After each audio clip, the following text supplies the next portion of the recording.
Sahabat Gria Kisah, kini kita memasuki episode keempat serial Gajah Mada Pemberontakan Dharma Putra, karya Langit Kresnahadi. Dalam episode sebelumnya dikisahkan, telik sandi Bayangkara yang menyelidiki bangsal Jala Rananggana mendapati bangsal itu telah sepi. Lalu kemudian prajurit Bayangkara itu melaporkan kepada Gajah Mada bahwa bangsal yang dipimpin oleh Tumenggung Pujut Luntur itu yang memiliki kemungkinan untuk memberontak. Aku sama sekali tidak menduga desis pasukan Bayangkara yang bernama Singaparepen. Ya, Riung Samudra menegaskan, aku juga tak mengira Tumenggung Pujut Luntur sanggup melakukan itu. Bukankah dahulu Tumenggung Pujut Luntur boleh dikata tangan kanan Lembu Anabrang? Kedudukan yang diperolehnya itu karena jasa-jasanya menggempur benteng Panjarakan dan membenamkan Sora dan mencampakkan dari angan-angannya. Suasana kembali hening. Gajah Mada melihat keadaan benar-benar tidak bisa dianggap sepele. Bekal Gajah Mada merasa selamat atau tidaknya keluarga raja berada di pundaknya. Benar-benar sebuah tanggung jawab yang berat. Gajah Mada menatap langit mencari bintang-bintang. Tak ada bintang di sana. Ini sudah tengah malam? Tanya bekal Gajah Mada. Sebentar lagi, jawab Gagak Bongol sigap. Semoga saja Tumenggung Pujut Luntur belum menyadari bahwa kita telah mencium gerakannya. Aku akan menemui Tumenggung Panjiwatang dan Tumenggung Banyak Sora. Aku berharap mereka masih memiliki kesadaran untuk bela negara, tidak mendahulukan kepentingan dirinya sendiri. Waktu yang ada harus kita gunakan untuk mempersiapkan diri sebaik-baiknya, termasuk kemungkinan paling jelek, mengungsi. Karena itu, aku tugaskan kepadamu Panji Sumprit, Lembu Pulung, Kartika Sinumping, dan Jayabaya untuk mempersiapkan pengamanan pengungsian para ratu, terutama Tuan Putih Breh Daha dan Tuan Putri Breh Kahuripan yang saat ini datang berkunjung. Pengawalan ini dipimpin Lembu Pulung. Kau siap? Tegas bekal Gajah Mada. Siap, jawab Lembu Pulung dengan tegas. Lembu Pulung amat menyadari kecantikan kedua putri itu memang sanggup membuat pikiran waras menjadi gila. Bukan hal yang aneh dan luar biasa apabila kecantikan kedua putri itu mampu membuat orang lupa diri meski mereka masing-masing telah mempunyai calon suami. Soal para janda Raden Wijaya, kecuali dia Ratu Prasna Paramita, kebetulan sedang berkumpul di Rimbi. Dengan demikian, Gajah Mada tidak terlampau mencemaskan mereka. Jangan menunggu waktu, persiapkan segala sesuatunya mulai sekarang. Bekal Gajah Mada memberi perintah.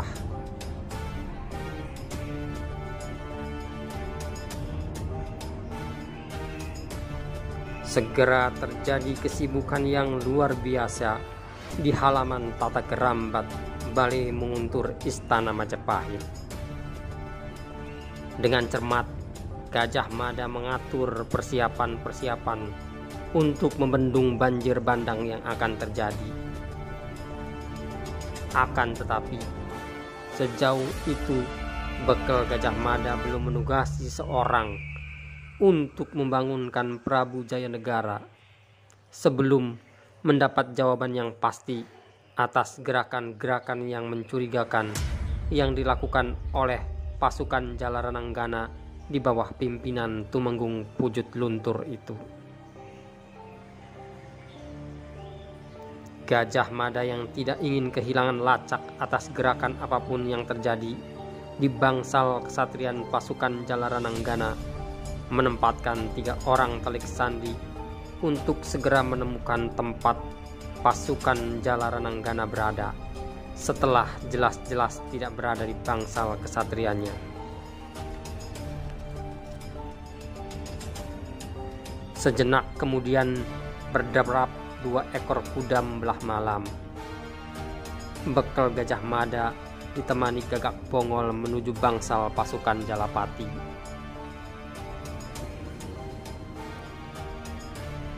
Kedatangan Bekal Gajah Mada mengagetkan 4 prajurit yang berjaga-jaga di regol utama kesatrian Jalapati. Mereka berloncatan sambil melintangkan pedang dan tombak. "Siapa?" bertanya seorang prajurit. "Bekal Gajah Mada dari Bayangkara." Gajah Mada menjawab pertanyaan itu tegas. Bekal Gajah Mada segera menghitung keadaan. Ternyata memang benar, sesuai laporan telik sandi, pasukan Jalapati tetap berada di bangsal kesatriannya. Namun, Bekal Gajah Mada merasa tak harus mempercayai keadaan itu begitu saja. Tanpa banyak bicara, Gagak Bongol selalu mengambil jarak tidak seberapa jauh dan bersiap siaga jika sampai terjadi sesuatu. "Aku akan menghadap Rakrian Tumenggung Banyaksora," berkata Bekal Gajah Mada dengan tegas. Para prajurit penjaga regol kesatrian Jalapati saling pandang. "Tengah malam seperti ini?" bertanya seorang di antara mereka. "Ya, apa yang akan kubicarakan hal yang sangat penting dan tak bisa ditunda." Waktu memang baru berada di pertengahan malam. Dari kejauhan terdengar suara kentongan dipukul dengan nada doromuluk sebagai pertanda keadaan aman, sekaligus malam berada di puncaknya. Gajah Mada merasa sesak karena waktu baginya cepat sekali bergerak. Sebenarnya lah waktu yang dimilikinya amat sempit dan terbatas. Salah seorang dari pengawal regol bangsal kesatrian yang bertubuh paling besar dan paling kekar maju ke depan. Orang itu mencoba tampil mewakili teman-temannya. "Ini waktu tengah malam. Kau mestinya tahu bahwa di saat seperti ini pimpinan kami, Rakrian Tumenggung Banyaksora, tidak bisa diganggu. Rakrian Tumenggung sedang beristirahat," ucap prajurit itu dengan lantang.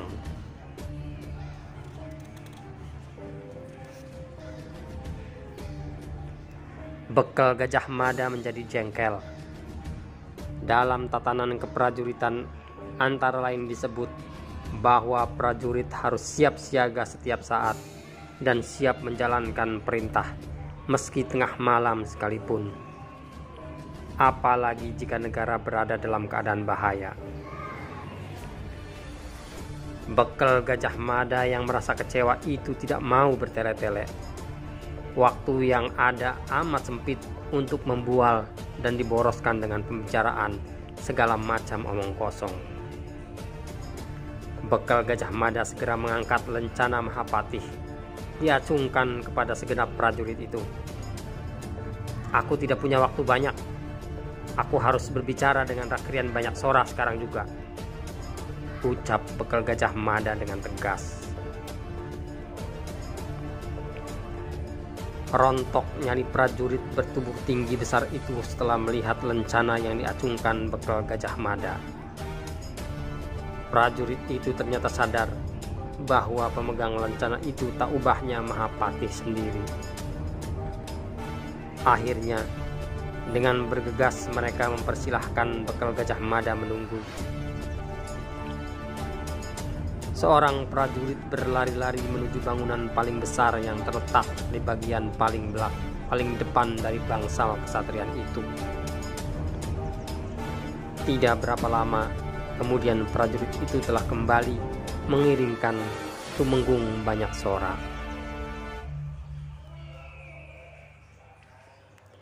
Tumenggung Banyak Sora menguap membuang rasa kantuk. Banyak Sora memandang Bekal Gajah Mada dengan perasaan tidak begitu senang. Banyak Sora merasa mimpinya yang indah terganggu. Benarkah kau membawa pertanda lencana dari Mahapatih? Bertanya Banyak Sora. Bekal Gajah Mada mengangguk sambil menunjukkan lencana yang ada di tangannya.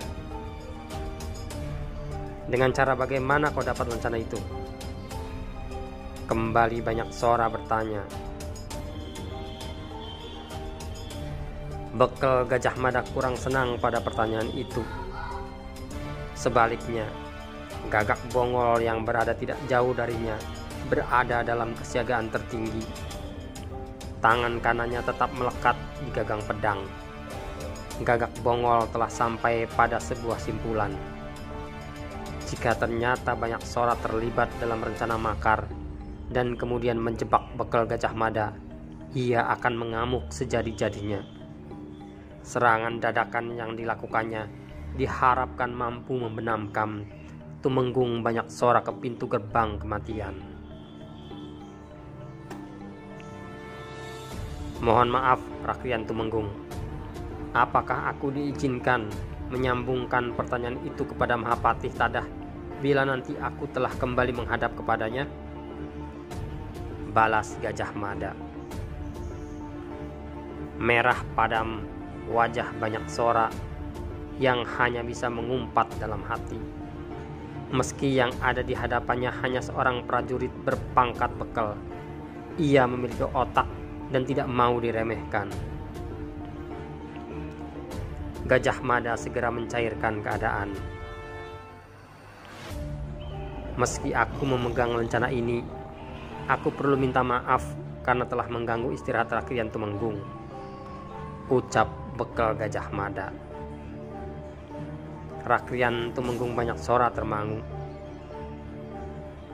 Persoalan penting macam apa yang kau bawa hingga kau harus memamerkan lencana Mahapatih kepadaku? Bertanya Banyak Sora. Gajah Mada menoleh ke kiri dan ke kanan, terarah kepada segenap prajurit yang mengelilinginya. Persoalan yang aku bawa hanya layak kubicarakan tanpa didengar oleh orang lain, jawab Bekal Gajah Mada. Rakrian Banyak Sora memperhatikan wajah Bekal Gajah Mada lebih cermat. Rakrian Banyak Sora melirik Gagak Bongol yang tangannya melekat erat pada gagang senjatanya. Ikut aku, berkata Banyak Sora. Rakrian Banyak Sora membawa Bekal Gajah Mada ke dalam bangunan induk dari bangsal kesatrian Jalapati. Di bangunan itulah biasanya Rakrian Tumenggung Banyak Sora menggembleng segenap prajuritnya agar makin terengginas, yang pada akhirnya selalu siap untuk dihadapkan pada keadaan macam apapun. Gagak Bongol tetap mengawal bekal Gajah Mada. Tak ada siapapun yang akan mendengar pembicaraan kita. Bicaralah, ucap banyak suara tegas. Bekal Gajah Mada tidak mau membuang waktu. Berdasarkan laporan Telik Sandi, besok pagi akan ada keraman. Rakrian banyak sora terlonjak. Mendadak kakinya terasa seperti kesemutan atau kaku karena dibelit ular bandotan. Kata-kata bekal Gajah Mada yang disampaikan tanpa basa-basi, apalagi rasa sungkan itu menyebabkan matanya terbelalak. Kali ini Rakrian banyak sora tidak berani menganggap remeh lagi. Apa kau bilang akan terjadi keraman? Tegasnya. Bekal Gajah Mada mencoba membaca perubahan wajah Rakrian banyak sora dengan cermat. Menerjemahkan apakah raut wajah yang kaget itu gambaran dari kaget sesungguhnya atau hanya berpura-pura kaget. Bekal Gajah Mada merasa sedikit lega saat merasa kekagetan yang ditunjukkan Rakrian banyak sora itu mewakili perasaannya yang sebenarnya. Siapa yang akan melakukan keraman? Tanya banyak sora. Suaranya terdengar agak bergetar. Rakrian Tumenggung benar-benar tidak tahu atau sekedar berpura-pura tidak tahu? Pancing bekal Gajah Mada. Wajah Rakrian banyak sora memerah. Pertanyaan itu membuatnya terkenal. Dipandanginya bekal Gajah Mada itu seperti akan mengorek isi benaknya. Apakah Mahapati menuduhku akan melakukan keraman? Bertanya Rakrian banyak sora dengan suara kasar dan nada kurang senang. Justru karena itu bekal Gajah Mada menjadi agak lega. Dengan demikian masih bisa diharapkan ada pasukan yang bisa digunakan menghadapi pasukan yang akan memberontak. Cepat katakan kepadaku, siapa yang akan membalelo atas kuasa Tuanku Jayanegara? Biarlah aku nantinya akan menghadapinya, ucap Rakrian Tumenggung banyak sora, suaranya tertahan. Menurut laporan Telik Sandi, bekal Gajah Mada mulai bertutur. Pada saat ini bangsal kesatrian Jalarananggana yang kosong. Tidak seorang pun berada di bangsal itu. Pasukan Jalapati dan Jalayuda yang masih ada di tempat. Keadaan yang kusampaikan ini mungkin bisa memberikan gambaran kepada Rakrian Tumenggung ada apa kira-kira. Rakrian Tumenggung banyak sora termangu. Yang kemudian muncul di kelopak matanya adalah sosok seorang Tumenggung yang pilih tanding dan memiliki kemampuan kanuragan yang tinggi. Orang itu adalah Pujut Luntur. Secara pribadi, Rakrian Tumenggung banyak sora menyimpan perasaan tidak begitu suka kepada Tumenggung Pujut Luntur karena perilakunya yang suka menjilat dan memutar balik keadaan untuk mencari muka. Kini terbukti orang itu malah merencanakan makar. Rakrian Tumenggung banyak sora mondar-mandir sambil mengelus-elus janggutnya. Aku kaget mendengar Pujut Luntur menjadi gila. Selama ini aku melihat Pujut Luntur memang seorang penjilat dan suka mencari muka. Namun, tak kuduga kegilaannya ternyata lebih dari itu. Namun demikian, aku tidak yakin Pujut Luntur akan bertindak sendiri. Tentu ada pihak lain yang bekerja sama dengannya. Apakah sudah kau peroleh keterangan siapa orang yang berada di belakangnya? Tanya banyak sora. Pertanyaan itu justru membuat bekal Gajah Mada terdiam. Benarkah Pujut Luntur bergerak sendiri? Gajah Mada merasa memang tidak mungkin Tumenggung Pujut Luntur bekerja sendiri. Tentu ada pihak lain yang mengipasinya, tetapi siapa?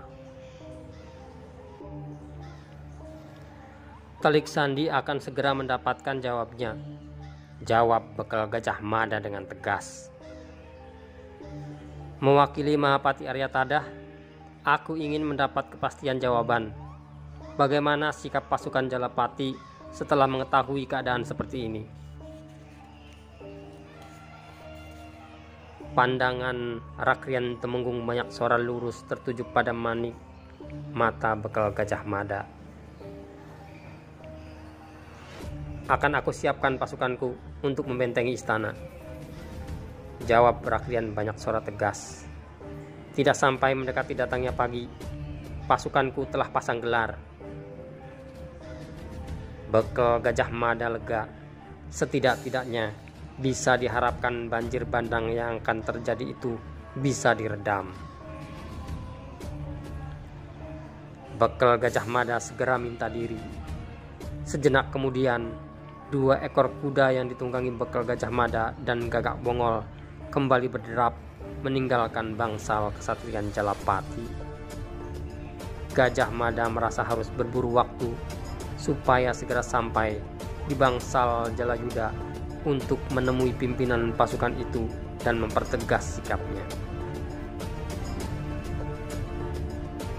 Sepeninggal Bekal Gajah Mada, Rakrian Temenggung Banyaksora segera mengumpulkan segenap pasukannya.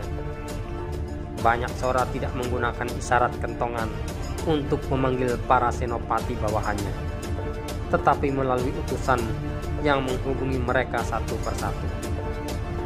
Para senopati baru merasa jelas duduk persoalannya setelah Temenggung Banyaksora menyampaikan apa yang terjadi.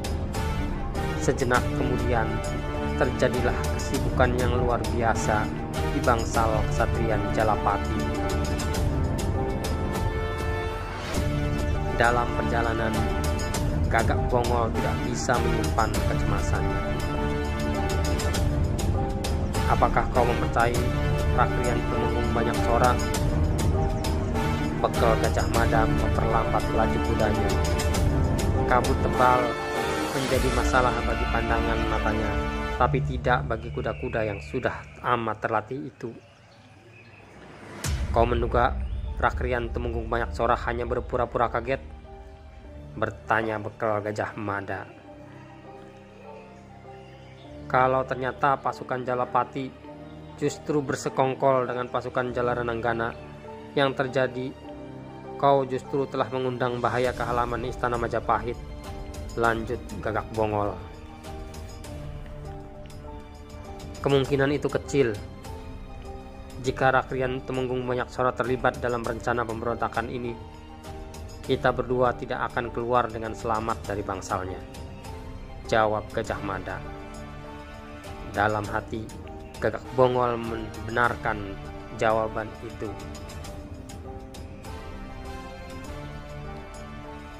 Sejenak kemudian, Bekal Gajah Mada dan Lurah Gagak Bongol telah sampai di gerbang kesatrian pasukan Jalayuda. Prajurit penjaga regol kesatrian mengantarkannya menemui Tumenggung Panjiwatang. Rupanya Tumenggung Panjiwatang belum tidur dan baru selesai mengadakan pertemuan dengan beberapa senopati bawahannya. Justru karena itu, Gajah Mada tidak bisa mencegah degup jantungnya melaju lebih kencang. Panjiwatang baru saja mengadakan pertemuan dengan anak buahnya. Berhati-hatilah, bisik Bekal Gajah Mada kepada Gagak Bongol. Gagak Bongol mengangguk. Dengan ramah, Rakrian Temenggung Panjiwatang menerima kehadiran Bekal Gajah Mada. Belum sempat Gajah Mada mengutarakan apa yang menjadi keperluannya, Panjiwatang telah memerintahkan kepada seorang perempuan untuk mengeluarkan hidangan. Bekal Gajah Mada merasa agak heran karena ada seorang wanita di bangsal kesatrian Jalayuda itu. Bekal Gajah Mada manggut-manggut saat melihat minuman yang disuguhkan adalah minuman yang memabukkan. Bekal Gajah Mada menyapukan pandangan, mencoba mencermati keadaan. Diperhatikannya segenap sudut bangsal utama yang sekaligus menjadi kediaman Tumenggung Panjiwatang itu. Di halaman, beberapa prajurit tengah membuat perapian. Dari sana asal bau daging yang dibakar. Kabut tebal melayang-layang.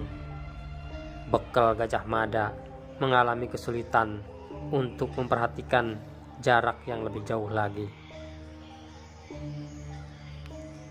Di sebelah Panjiwatang, Senopati Ranggayuda membeku dengan tangan mengelus-elus gagang senjatanya. "Ada apa malam-malam seperti ini kau berkunjung ke sini?" tanya Panjiwatang. Sekuat tenaga Bekal Gajah Mada menghapus kesan di wajahnya agar tak terbaca oleh Tumenggung Panjiwatang. Agaknya, ucap Bekal Gajah Mada di dalam hati, ada hubungan antara Jalayuda dan Jala Renanggana. Aku curiga pasukan Jalayuda termasuk di antara mereka yang akan melakukan tindakan makar. Para prajurit Jalayuda tentu tidak akan membutuhkan waktu lama untuk membuka gelar perang dan menyerbu istana. Jarak antara bangsal ini dengan istana tidak terlampau jauh. Rupanya Tumenggung Panjiwatang tahu tamunya sedang merenung memikirkan sesuatu. "Kenapa tertegun? Apa yang sedang kau pikirkan?" bertanya Tumenggung Panjiwatang. Bekal Gajah Mada menggeretakkan gigi. Pimpinan prajurit Bayangkara itu menjadi tidak sabar. Waktu yang ada sangat mepet dan ia harus segera mendapatkan jawaban pasti. Apakah pasukan Jalayuda terlibat dalam rencana makar itu? "Rakrian Tumenggung," berkata Bekal Gajah Mada, "kedatanganku di tengah malam ini mewakili Mahapati Arya Tadah. Gusti Mahapati Tadah membutuhkan jawaban. Pasukan Jalayuda terlibat atau tidak dalam rencana makar besok pagi." Ucapan Bekal Gajah Mada yang terlampau terus terang itu memaksa raut wajah Rakrian Tumenggung Panjiwatang untuk berubah. Panjiwatang tidak menduga tamunya akan berbicara langsung ke persoalan itu tanpa tedeng aling-aling. Rakrian Tumenggung Panjiwatang menghela napas. Bekal Gajah Mada menunggu jawabannya dengan tidak sabar. "Bagaimana, Rakrian?" jawab Bekal Gajah Mada menegaskan. "Jadi Gusti Mahapati Tadah sudah tahu?" "Sudah," jawab Gajah Mada tegas. "Aku tidak terlibat dalam persoalan ini, dan aku tidak akan melibatkan diri dalam persoalan Rakrian Kuti," berkata Panjiwatang. Nama Rakuti disebut, menyebabkan rona wajah Bekal Gajah Mada berubah. Demikian juga Gagak Bongol tidak bisa menyembunyikan kaget yang menyentak dadanya. Rakuti benar-benar sebuah nama yang tidak dihitung sebelumnya. Belum lama, Rakrian Kuti dan beberapa orang kawannya telah mendapat anugerah dari Baginda Jayanegara sebagai Dharma Putra Winesuka. Diberi anugerah kebahagiaan, siapa mengira Rakrian Kuti justru terlibat dalam rencana makar itu.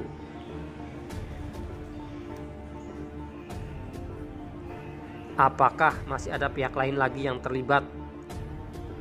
Bekal Gajah Mada menyimpan pertanyaan itu dalam hati. Bekal Gajah Mada menunggu sejenak. Rakuti dan segenap Dharma Putra Winesuka yang merencanakan tindakan makar itu. Terus terang aku mengatakan, Rakuti telah menghubungiku merayuku untuk ikut terlibat dalam pemberontakan itu. Tetapi aku menolak. Lanjut Panjiwatang. Betapa tajam Gajah Mada memandang wajah Rakrian Panjiwatang. Bekal Gajah Mada merasa ada sikap yang tidak seharusnya. Tetapi yang telah dilakukan oleh Rakrian Tumenggung Panjiwatang itu sikap yang dinilainya keliru. Jika Rakrian Tumenggung mengetahui rencana makar itu, mengapa Rakrian tidak melaporkan hal itu ke istana? Bertanya Gajah Mada. Mulut Panjiwatang terbungkam. Ada sesuatu yang dipikirnya. Barang siapa mengetahui tindakan kejahatan, tetapi hanya diam, tidak melakukan apapun, maka yang bersangkutan bisa dianggap melakukan kesalahan. Apalagi Tumenggung Panjiwatang seorang prajurit yang bertanggung jawab atas keamanan dan ketentraman negara ternyata tak melakukan apa-apa, maka sikap Rakrian Panjiwatang yang seperti ini sungguh sulit diterima. Bahkan bisa dikatakan Panjiwatang terlibat secara tidak langsung dalam tindakan makar itu. Panjiwatang bukannya tidak mengetahui hal itu, akan tetapi rupanya Panjiwatang memiliki pertimbangan dan maksud-maksud tertentu.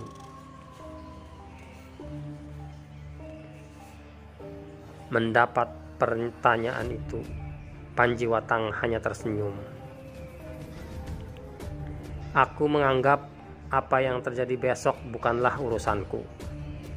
Tugasku adalah menjaga ketentraman negara. Jika ada negara lain mencoba mengganggu ketentraman Majapahit, maka aku akan maju di barisan paling depan untuk menghadapinya. Namun, jika yang bertikai adalah keluarga sendiri, lebih baik aku menempatkan diri di luar arena. Jawaban itu tentu saja makin membuat bekal Gajah Mada kaget dan tertegun. Dengan demikian, bekal Gajah Mada memperoleh gambaran apa yang terjadi. Yang sulit dipahami oleh Gajah Mada adalah alasan Rakrian Tumenggung Panjiwatang menganggap pemberontakan itu sebagai pertikaian antara keluarga. Itu jelas alasan yang dianggapnya mengada-ngada. Jaya negara diangkat menjadi raja atas keputusan Raden Wijaya atau Kertarajasa Jayawardana. Dengan demikian, kedudukannya sebagai raja tidak bisa diganggu gugat. Bekal Gajah Mada juga tidak melihat pertikaian yang dijadikan alasan itu. Sri Gitarja Tribona Tunggawe Dewi dan Raja Dewi Maharajasa, anak Raden Wijaya yang lain, tidak mempersoalkan dan sangat mendukung pengangkatan Kalagamet menjadi raja dengan gelar Sri Jaya Negara. Bahkan duara yang disampaikan mendiang ayahnya yang menaikkan derajat Dara Petak yang sakit-sakitan menjadi Sri Tunuhweng Pura sama sekali tidak ada yang mempersoalkan. Tidak masuk akal jika Panjiwatang menganggap rencana makar itu sebagai persoalan keluarga. Apalagi Rakuti bukanlah anggota keluarga garis keturunan Raden Wijaya. Baunya sangat menyengat. Panjiwatang tentu bermaksud memanfaatkan keadaan ini untuk kepentingan sendiri. Nah, bagaimana kisah selanjutnya? Terus ikuti serial kisah Gajah Mada yang berjudul Pemberontakan Dharma Putra. Sampai jumpa.